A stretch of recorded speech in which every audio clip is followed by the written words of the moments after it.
મહાપુરુષો તો ત્યાં સુધી કહે છે ધન્યો ગૃહસ્થાશ્રમ. ગૃહસ્થાશ્રમને ધન્ય કહેવામાં આવ્યો છે. પણ કેવો ગૃહસ્થાશ્રમ? સાનંદમ સદનમ સુતાશ્ચ સુદિય કાંતા પ્રિયા ભાસની. જે ગૃહસ્થાશ્રમમાં જીવતા હોય તેના ઘરમાં સવાર થવાની સાથે જ હરિનું નામ લેવાતું હોય, પરમાત્માનું નામ લેવાતું હોય,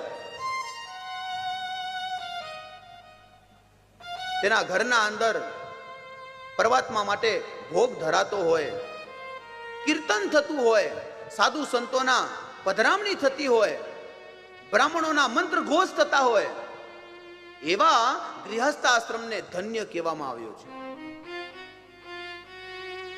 પણ એવું કહેવાય કે સવાર થવાની સાથે જ એવા શબ્દ પ્રયોગ ઘરમાં થતા હોય, અપવિત્રતા હોય, કુવેણ બોલાતા હોય, એવા ગૃહસ્થાશ્રમને અધન્ય કહેવામાં આવ્યો છે કે જેના ઘરની આગળ